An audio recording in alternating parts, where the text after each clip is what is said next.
everyone, I'm John Chun. Welcome to Sharing Vietnam. Despite the progress Vietnam has made, foreign investment still plays a significant part in its development. In order to transition to a more organic growth, Vietnam needs to make a lot of changes and reforms. Among these improvements are administrative reform. Today in our talk, we will have the chance to speak with Mr. Frank Donovan, Mission Director of USAID, about administrative reform here in Vietnam. Frank, it's a pleasure. Hey, John. Thank you for joining us today. Thank you.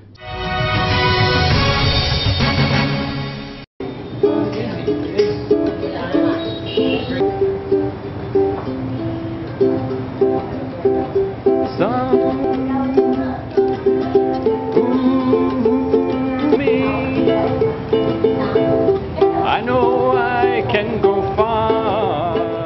Mr. Francis Donovan, Mission Director of USAID in Vietnam, has been living in Vietnam for 3 years.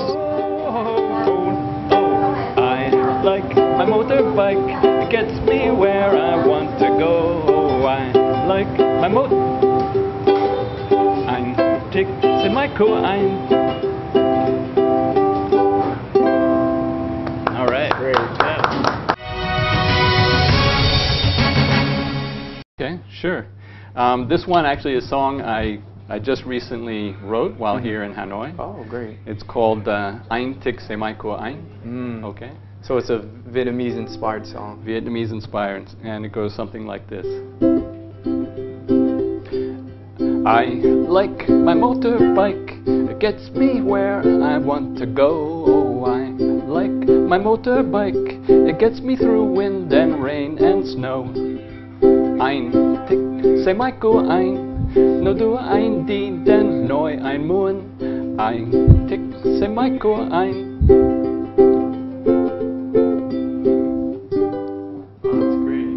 Good job, great. Okay, thank you. And how are you enjoying Vietnam so far? Fantastic. It's a great place to be at this point in Vietnam's history. The economic growth, the progress, and Vietnam, looks like it's making changes to try and make life better. And here in Vietnam, do you have any hobbies or extracurricular activities that you're involved in? I do like to exercise in the morning, and that's also very amazing to me. At early in the morning, so many Vietnamese are up doing exercise. I also like music, playing the guitar, and also now the ukulele. In some ways, watching the traffic in Hanoi, and it seems like everybody is going somewhere very fast. And in some ways, that's how I see Vietnam and the society. Everybody's trying to work for themselves and their family to create a better future. Definitely. And you inserted a Vietnamese verse in there. Right. How did you come up with that? Any help or? I did get some help. As I started writing it, I thought, yeah, there's sometimes you're going fast, sometimes you have to go slow. Exactly. Sometimes you need help along the way from people if you get stuck. But that's also a metaphor for life too. So yeah, some Vietnamese in Da Nang, as I was writing it, they were helping me with the Vietnamese. Oh, great. And then some of my staff also. Yeah, the Vietnamese people here are very helpful. And what's your experience been with people in Vietnam? Very enjoyable. I think what I enjoy the most is people, in addition to being very friendly, they're very candid, they're very honest. They will speak kind of directly, get to the point. And so you're here in Vietnam working for USAID. Could you explain to us more about your work here? Yes. The U.S. Agency for International Development has many different programs in Vietnam, and it covers things such as health. We're helping fight HIV/AIDS in particular, also avian flu, bird flu, and pandemic flu. We also have other projects. We're helping the government move towards a market economy, become more globally integrated. So we're providing technical expertise in that area. So we also have a higher education program, and it's focused on the university level, also with vocational institutions, and it's part of a private-public partnership. So Frank, we're going to talk about your work with USAID in our next segment, but we're going to take a little break, and here's a clip about USAID here in Vietnam.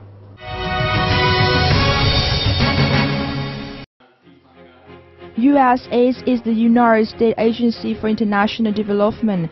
USAID activities are helping accelerate Vietnam's transition to an open, market-based economy, develop capacity to mitigate the harmful effects of HIV/AIDS and advent and pandemic influences, improve access to quality higher education, improve vulnerable group access to services, address world legacy issues, and ensure that good government progress along with economic and social development. Since 2000, USAID has provided $430 million in assistance to Vietnam. Hello everyone and welcome back. We're speaking today with Mr. Frank Donovan, Mission Director of USAID. So Frank, how do you assess the role of administrative reform, which is our topic of discussion today? How would you evaluate administrative reform here in Vietnam? Administrative reform, especially Project 30, which was a Prime Minister kind of driven project, was a great first step in terms of regulatory reform for Vietnam. It achieved some major accomplishments, and it still has some way to go.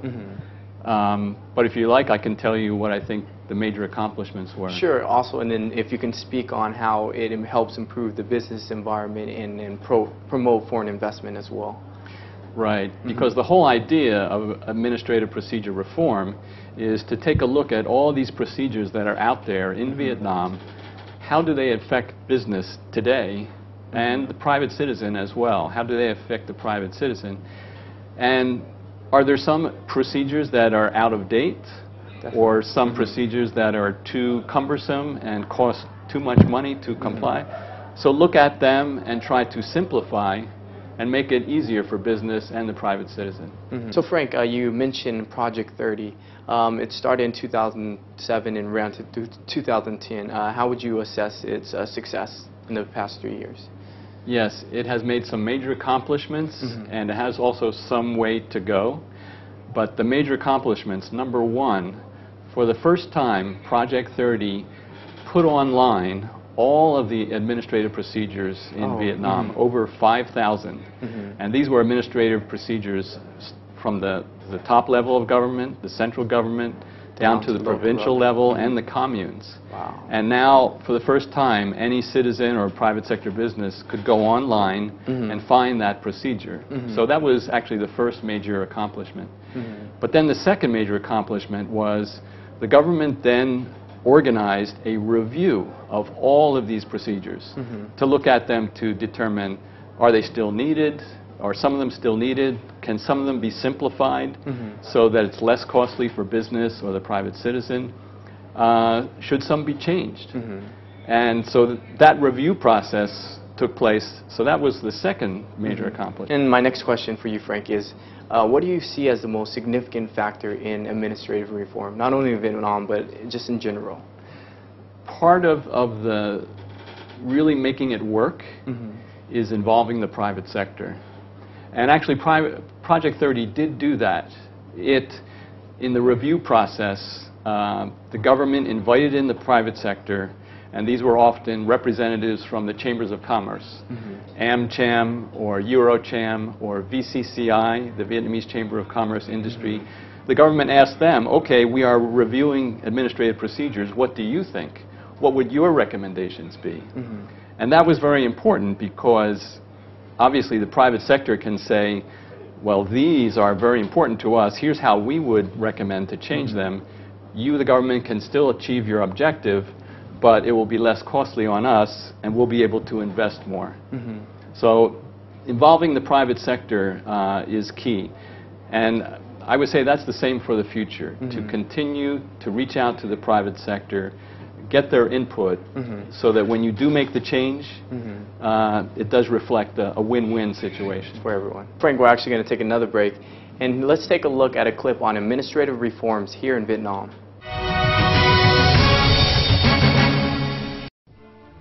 Administrative procedure reform was implemented with the purpose of giving support to the successful realization of socio-economic plans, building a democratic, transparent, professional, and efficient administrative system.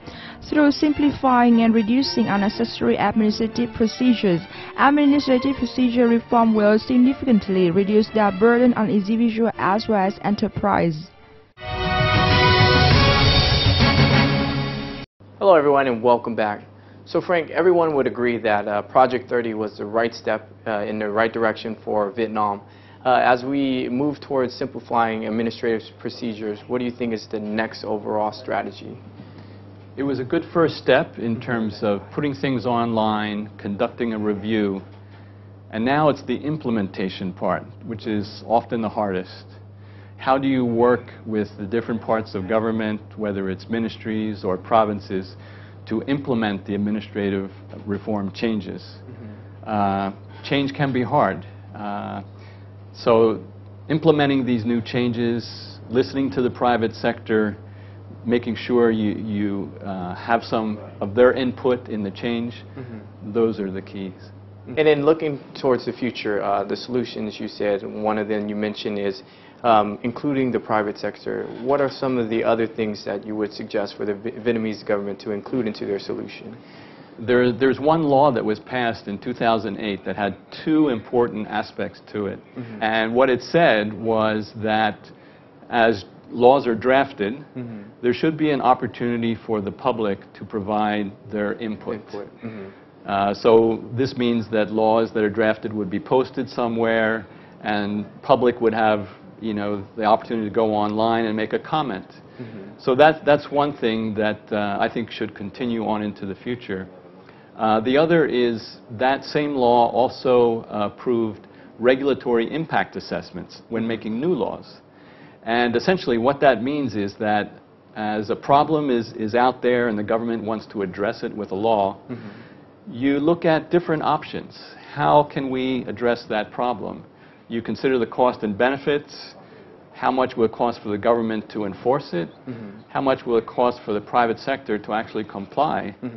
And even involve the private sector in a discussion, because they may come up with an idea that the government that will address it. So those are two things, I think, for the future. And what role will the USAID play in the future? We are continuing to support the whole process, both administrative procedure reform. There's a new agency in the government that is responsible now, and we're providing support to that agency. We are also now working with CIEM, or the Central Institute for Economic Management. That's part of the Ministry of Planning and Investment, to promote regulatory reform more broadly in Vietnam. This November actually will be the 50th anniversary of USAID. Wow. And we're looking forward to celebrating it. We hope to share information about our different programs that, of course, we're all excited about, but ultimately that all contribute to Vietnam's development. That's great. And then, Frank, before we end our show, would you like to share anything with our viewer audience? Just that it's a pleasure to live and work in Vietnam. Really enjoy working with people, and my particular work, and I'm part of the U.S. Ambassador's country team. I want to contribute the best I can to improve relationships between the two countries. So Frank, thank you very much for joining our show. It's my pleasure. All right. Thank you, John.